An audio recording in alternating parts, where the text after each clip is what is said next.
Salam ganjil misteri untuk penikmat ganjil. Malam ini di studio ini kita kedatangan Kak Jenny. Dia seorang pesinetron iklan juga ya, bintang iklan. Katanya ratu iklan sih. Ratu iklan dan host juga, apa aja lah ya, banyak banget kayaknya. Iya, pokoknya disabet semua yang ada cuannya. Oke. Nah, nanti seperti apa kisah-kisah pengalaman keganjilannya, kita langsung bincang-bincang nih. Malam Kak Jenny. Malam. Kenapa nih Kak datang ke ganjil tiba-tiba pengen bercerita bahwa kakak pernah guna-guna nih? Ini ceritanya gimana sih awalnya? Mana ya, waktu masa lajang dulu, sempet serius sama seseorang, sampai tunangan, sudah pacaran, sudah ya serius, sampai udah mau menikah. Tapi kita memang memang beda agama gitu loh. Tapi ya karena sama-sama suka, jadi tetap jalanin aja dulu sampai waktunya mau serius. Dan memutuskan untuk menikah gitu kan, dan dia mengharuskan saya untuk pindah ke agama dia. Nah, suatu kepercayaan itu kan tidak bisa dipaksakan ya. Benar enggak? Fundamental ya pokoknya kalau soal keyakinan ya. Iya. Oke. Benar. Terus akhirnya kandas dan kita berpisah secara baik-baik gitu kan. Tapi ya dampaknya sih buat diri saya seperti mantan tunangan saya ini nggak terima saya lupain gitu loh. Saya gagalin pernikahannya, saya sudahi hubungannya gitu. Berapa kan. lama pacaran waktu itu?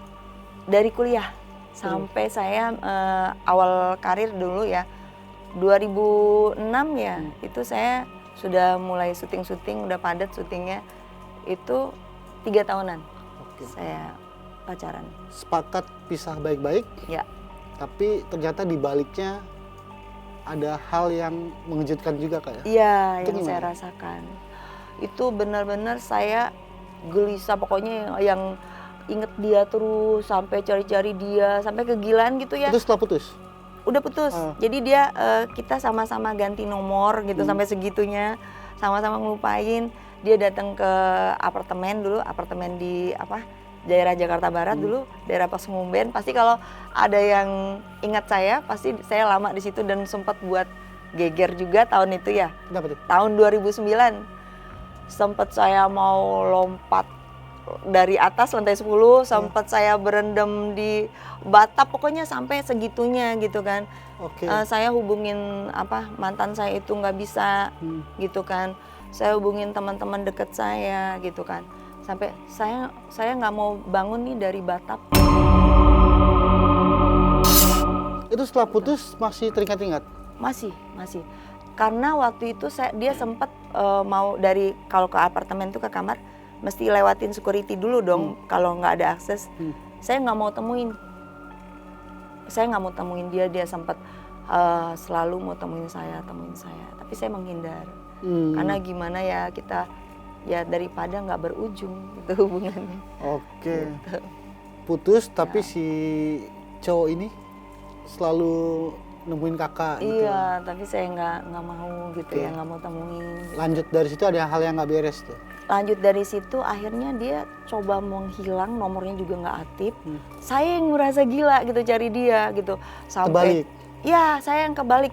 Saya cari ke rumah, dulu dia tinggal sama tantenya ya. Saya ke rumah tantenya, sampai saya cari ke rumah kampung dia di Lampung juga. Tapi agak pedalaman ya, di Pringsewu itu ya. Saya sampai ke sana, sampai manjat-manjat rumahnya, sampai cari lubangan, pokoknya di luar nalar gitu kan. Sampai kegilaan kayak gitu. Sampai cari-cari, sampai pokoknya cari informasi dia, nyari-nyari dia gitu kegilaan. Tadi si cowok itu ngejar-ngejar kakak, sekarang berbalik? Berbalik, saya yang jadi kegilaan sampai saya akhirnya sampai nggak bisa tidur tuh 1 bulan. Iya, stres. Pengen ketemu cowok itu? Iya, cari-cari tengah malam, pokoknya cari tempat tongkrongannya atau gimana. Pokoknya sampai menggila gitu kan. Sampai saya nggak sadar, terus saya nggak masuk rumah sakit nggak bisa tidur, disuntik tidur sama dokter, sampai kata dokternya ini salah rumah sakit, karena saya dianggap emang sudah nggak normal ya. Sebulan nggak tidur, bayang kalau kita sehat aja kalau nggak nggak tidur sebulan tuh gimana tuh? Iya. 3 hari 4 hari itu udah halusinasi ya? iya, udah parah. Halusinasi. Nah itu bener-bener nggak tidur. Pagi, siang, malam nggak tidur sama sekali. 1 bulan. Dan tingkahnya yang aneh-aneh gitu, yang serem-serem gitu, maksudnya kayak mau lompat ke lantai 10. Nggak normal sampai, gitu tinggal. Nggak normal. Dulu kan ada salon itu ya di apartemen tuh, sampai jangan Kak Jenny, sampai ada yang ngedampingin gitu kan. Jangan Kak Jenny, jangan sampai begitu gitu kan. Sampai gitu. Tapi sadar, mau loncat ke lantai 10 tuh sadar? Sempat, ya kan dulu kan ada yang pembantu ya ke rumah ya, pulang hari ya. Sempat dijagain, sampai dari jagain tuh yang salon yang di bawah tuh sempat gantian jagain. Akhirnya mama aku datang ke Jakarta untuk nemenin gitu kan.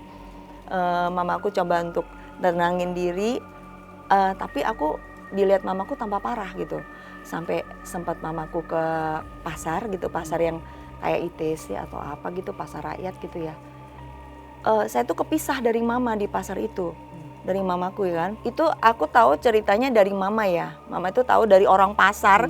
Itu tuh tadi ada cewek katanya kayak orang gila, kayak orang stres kata orang. Tadi merangkak dari tangga lantai berapa pakai tangan. Serem nggak? Maksudnya? Pakai tangan turun tangga. Gini?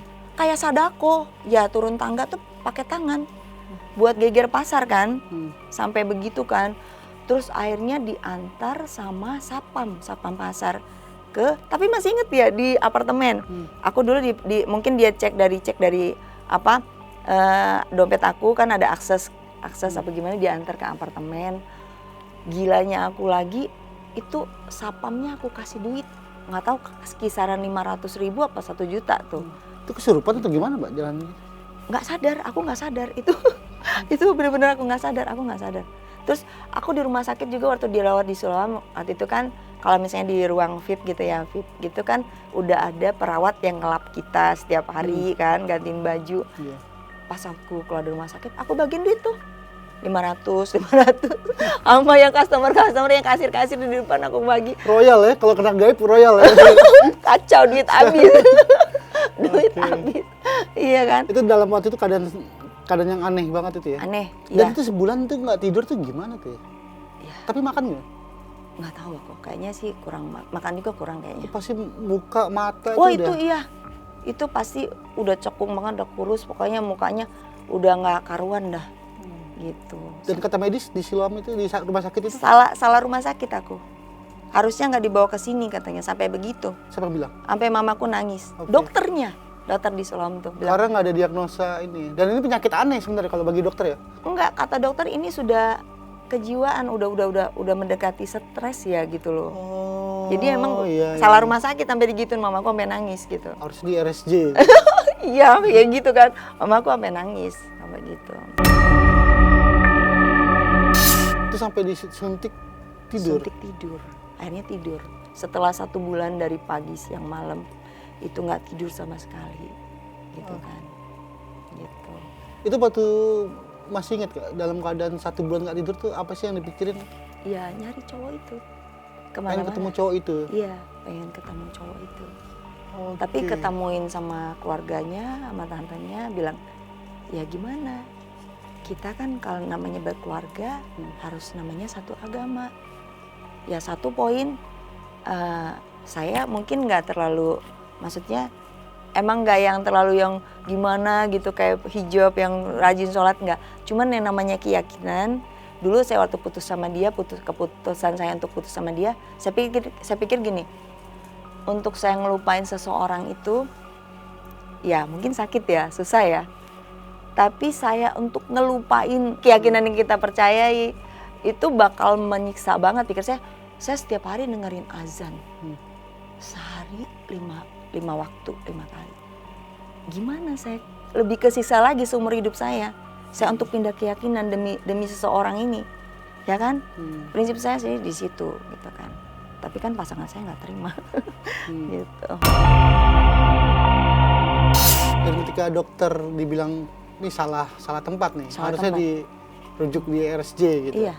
Akhirnya kakak ngelakuin apa tuh? Berobat kemana lagi? Ya saat itu saya disuntik tidur, ya saya dirawat di situ. Di situ? Ya, saya nggak tahu berapa hari di situ. Tapi setelah Dosis obatnya habis? iya dosis obatnya habis, sudah tenang, saya sempat dikasih obat tidur sama obat penenang. Penenang dari dokter ya. Maksudnya biar saya dianggap saya ini udah gila gitu. Depresi banget. Depresi, saya dianggap udah gila, saya dikasih obat penenang. Dikasih dosis, ada dosisnya. Sekian gitu, seperempat, setengah gitu kan. Sampai obat tidur saya juga dikasih. Saya sampai sempat kecanduan obat tidur. Dan itu awalnya masih logik ya, masih ini medis ya. Medis ya. Nggak kepikiran ada yang aneh gitu penyakit? Iya, saya sih nggak kepikiran gitu awalnya, dan saya memang dalam keadaan memang sadar nggak sadar gitu loh. Wah sadar tapi ya tingkahnya yang nggak masuk akal, yang bukan diri gua sendiri gitu. Ya, jalan merangkak aja udah. Itu udah aneh banget, mempermalukan diri sendiri kan, satu pasar tahu aku tadi ada cewek stres tuh gitu kan. Jalan dari lantai berapa gitu, saya nggak ngerti lantai berapa. Merangkak pakai tangan turunnya. Bayangin dong kayak Sadako dong gue. Iya serem banget kan. Sampai akhirnya dulu kan masih di apartemen itu, waktu saya masih syuting saya kan masih nyewa tuh. Ya, akhirnya mamaku nggak tenang kan. Terus akhirnya dibawa pulang ke kampung, ke Bandar Lampung dulu kan. Ke Lampung. Di sana dilakuin pengobatan sama mama, karena mama orang tuaku ngerasa ini udah nggak wajar. Udah nggak wajar. Dan medis juga nggak bisa nyembuhin ya? Ya. Medis juga bilang, ya ini karena nggak bisa tidur gitu. Nggak ada indikasi yang sakit gimana gitu. Karena nggak bisa tidur ini gitu. Gitu. Nggak ada yang bilang saya sakit apa gitu, nggak. Gitu kan. Dilakuin pengobatan di Lampung. Saya nggak tahu udah berapa orang pintar. Kiai. Orang pintar akhirnya? Kiai.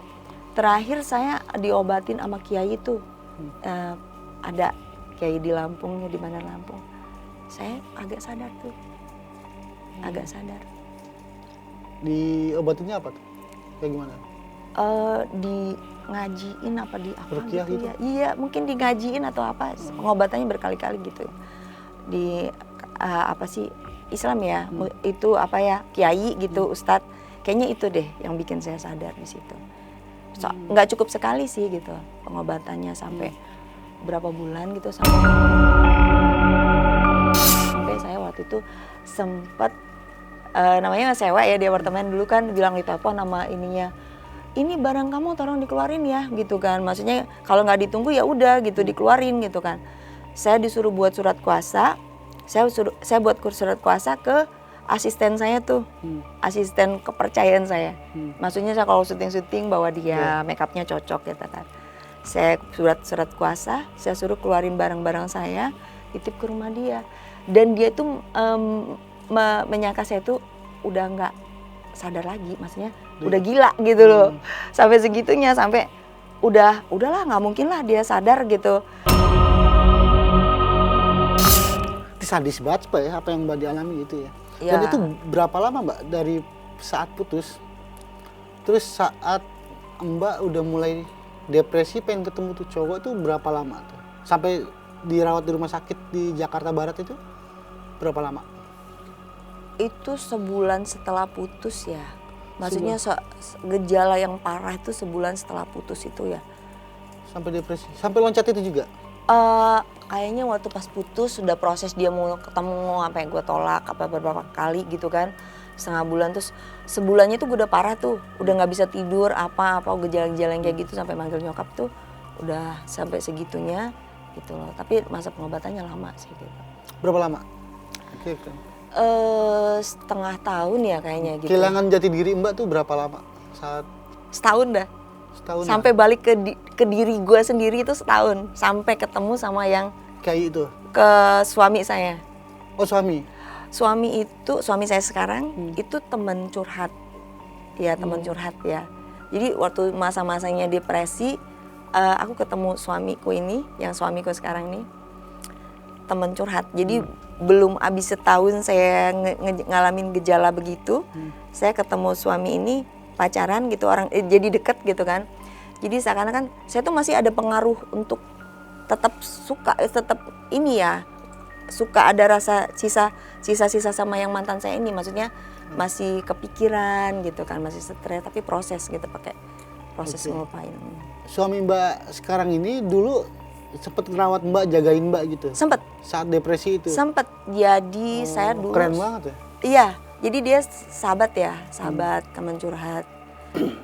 Kenalnya juga dari kuliah dulu juga ya. Dan dia tahu tuh, dia gejala. Tahu. Tapi sejak saya pacaran sama yang tunangan saya itu, dia kan ngejauh, takut dia ngejaga hubungan gitu kan. Setelah saya putus, saya hubungin dia lagi, berteman lagi, curhat gitu kan. Saya sempat sampai saya ketemu dengan suami saya ini, ya pacaran gitu kan. Saya masih pengaruh dari obat dokter tuh masih obat tidur. Kalau obat penenang udah nggak lagi. Obat tidur itu masih selalu saya minum, tapi dibantu dia untuk lepasin obat tidur itu. Tidur gitu kan. Kamu tuh sebenarnya pikiran gitu kan. Tidur apa sih yang kamu pikirin gitu. Jadi saya merasa oh dia ini baik gitu loh. Dan ya sebenarnya saya sebagai teman aja tadinya gitu kan. Gitu. Tadinya sama suami ini gitu. Ya pokoknya di saat Mbak saat lagi down-downnya ada si sosok suami Mbak yang sekarang ini ya. Depresi lagi proses penyadaran diri, pengembalian ke jati diri saya sendiri, masih doping obat tidur dari dokter, dosisnya dikurangin kan, gitu. Tapi akhirnya sembuh bukan karena dokter. Dan sembuhnya itu kan di Lampung. Iya. Sama seorang kiai itu. Yang itu ya. Iya. Ini ceritanya gimana? Itu kiai mungkin kenalan. Ceritanya menemukan kiainya itu gimana? Mama ketemu, cari sana sini, cari orang pintar, ini nggak sembuh. Tetap gitu? Ini nggak sembuh. Pokoknya proses sembuhnya tuh lama, berbulan-bulan.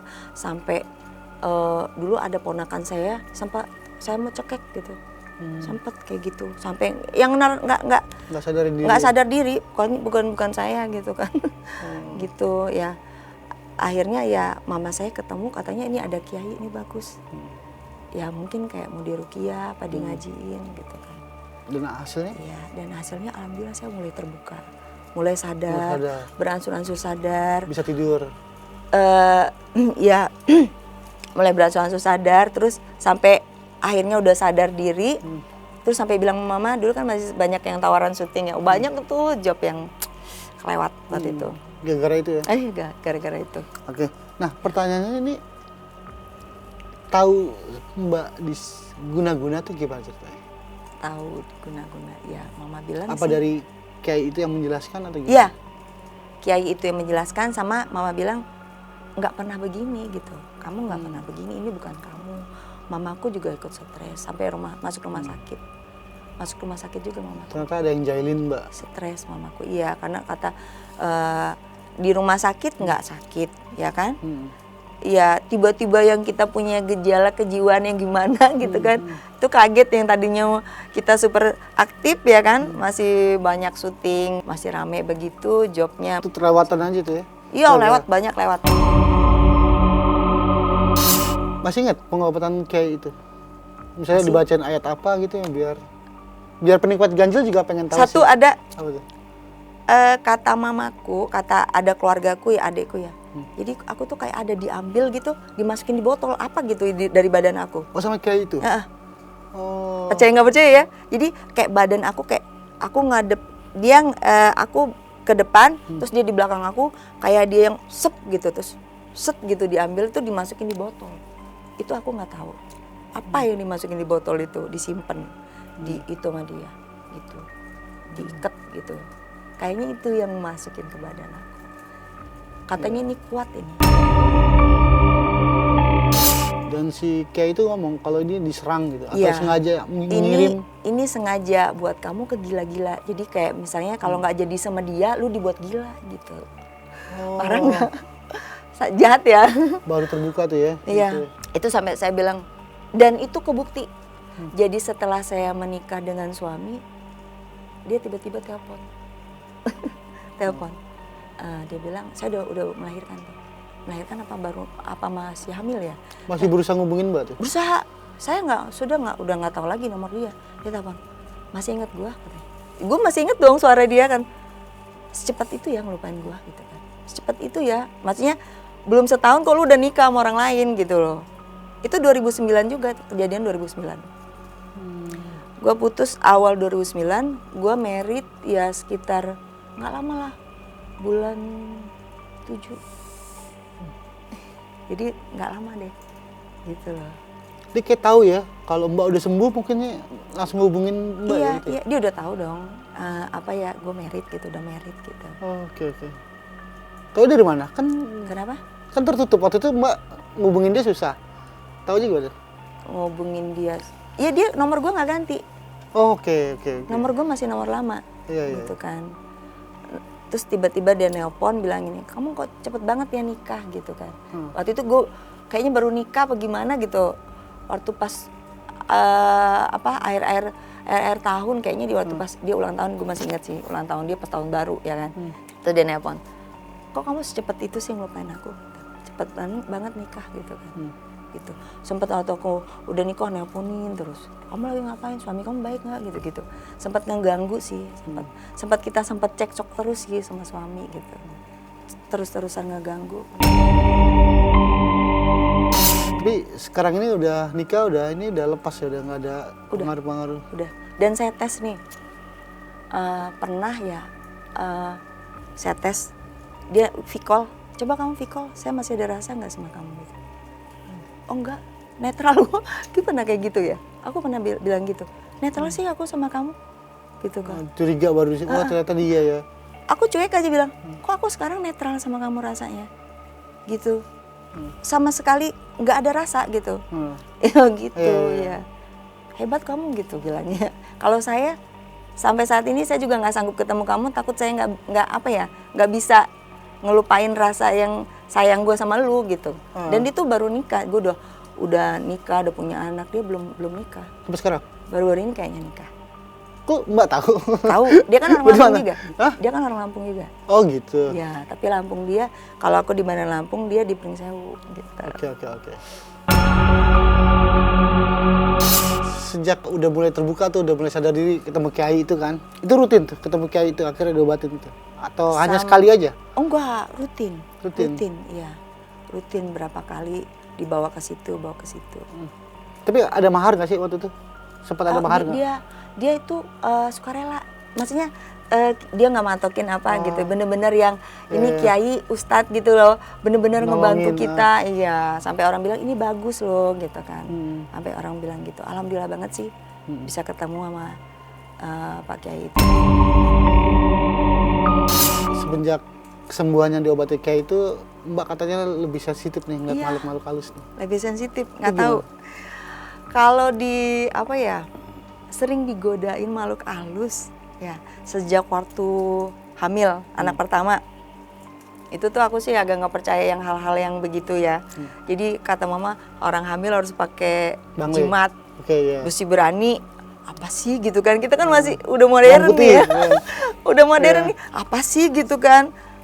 Nggak percaya. Jadi antara kita mau tidur apa belum gitu kan, tapi mata masih agak ngeliat gitu kan, bayangan gitu. Jadi ada kuku hitam, panjang-panjang, hitam semua. Gini ke perut aku, serem banget. Itu pas lagi tidur?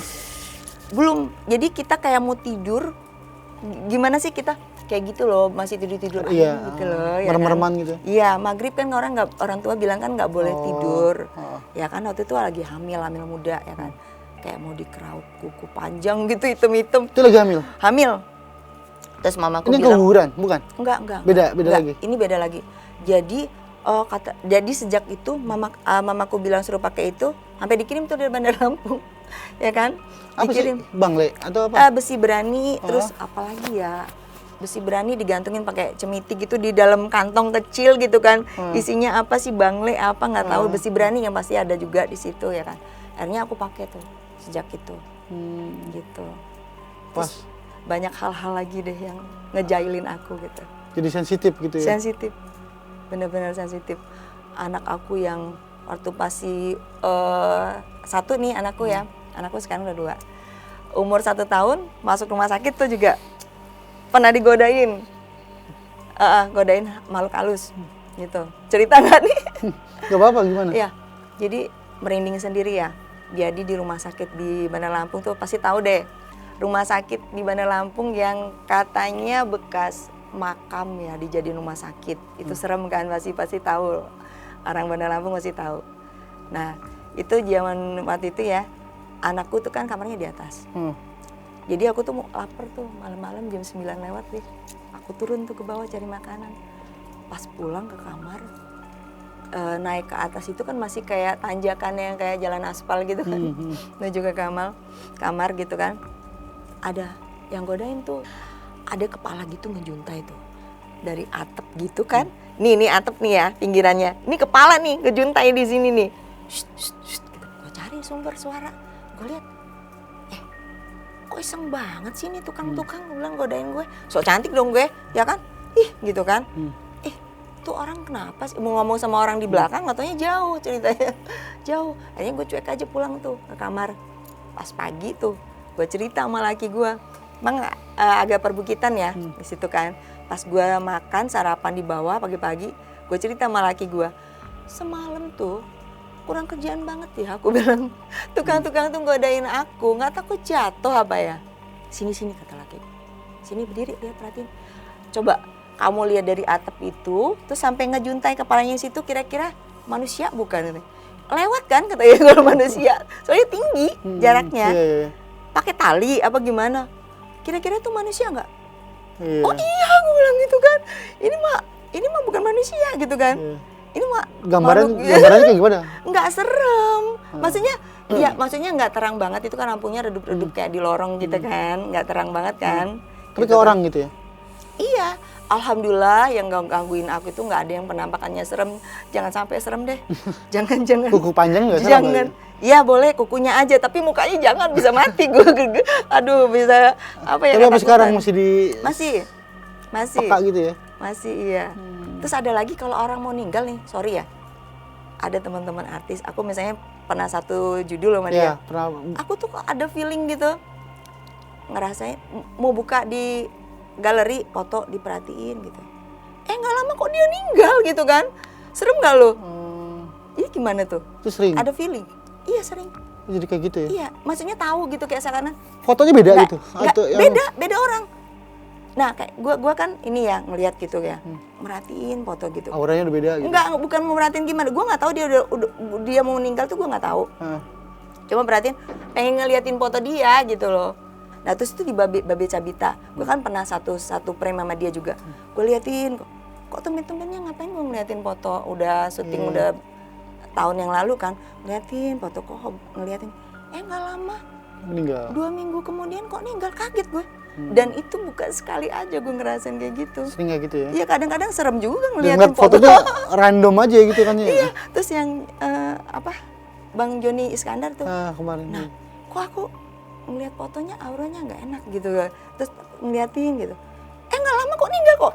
Aduh, jangan sampai dia ngeliat yang begitu. Tapi sekarang ini udah pernah konsul lagi sama Ustadz, sama Kiai itu? Karena kan udah sembuh tapi masih punya kepekaan batin tuh melihat hal gaib. Nggak pernah. Ademin aja lah ya, yang penting udah. Iya, udah. Yang penting udah waras lah ya. Udah waras, gue udah jadi diri gue sendiri, udah ada dia sampai ada adik gue kan, ya kan, adik gue bilang ini dulu gila nih gitu kan, sampai kalau lagi dulu gila nih sempat hampir dulu gila nih, pernah gila nih, ya itu kejadian yang sama mantan gue itu sempat dibuat nggak sadar gitu kan. Kan sekarang udah sadar nih, udah sembuh. Alhamdulillah. Tapi sempat marah juga sih, atau sempat ke pengirim ini si? Enggak sih. Lupain aja gitu, ikhlasin aja. Cuman ya saya pernah call dia ya. Saya bilang, coba kamu call gitu. Terus saya langsung bilang, kok gue ada netralnya malu, nggak ada rasa sama sekali. Benar-benar saya bilang gitu. Dan merasa ya itu ya alhamdulillah gue nggak nyampe gila gitu karena lu gitu. Itu orang nggak tidur sebulan tuh bisa meninggal loh ya sebenarnya. Fatal ya. Serius. 4 hari tuh udah. Ini bener-bener nggak tidur loh. Iya. Udah halusinasinya udah kayak apa. Karena saraf organ-organ tuh pasti udah pada rusak. Cuman dampak kesehatannya di ya mata cekung pasti. Iya. Saraf-saraf. Ini punggung. Iya. Punggung gue jerawatnya full. Sampai ke dokter kecantikan buat ngilangin jerawat di punggung gue full. Ya kan, karena nggak bisa tidur, untung nggak keluar di muka. Tapi emang begitu sih Mbak ya, ketika kita mengikhlaskan apa yang sudah pernah orang lain jahat melakukan ke kita tuh, ya udah, emang kalau santet, guna-guna tuh emang nggak perlu dibalas. Karena kalau semakin kita balas, malah kita rentan, benteng perisai kita tuh ya sebenarnya. Nggak perlu dibalas dengan jahat juga. Oke, dan ini menarik sih Mbak. Dan untuk mengakhiri bincang-bincang kita nih Mbak, mungkin terakhir ada yang mau disampaikan nggak? Sama si sang mantan nih, sang mantan, sang pengirim goib. Aduh. Saat ini ya, buat seseorang yang dulu pernah jadi masa lalu saya, ya sesuatu yang dipaksakan itu kalau dijalanin akhirnya juga nggak akan bagus kok gitu kan. Dan kalau memang cinta, tapi ada pedoman kok, mencintai nggak harus memiliki gitu kan. Dan satu kepercayaan itu tidak bisa dipaksakan. Nah, penikmat ganjil, mungkin cukup sekian akhir bincang-bincang kita. Dan tadi kita juga sepakat bahwa mencintai itu tak harus memiliki, Ya. tapi jangan pakai cara goib. Salam Nyipa.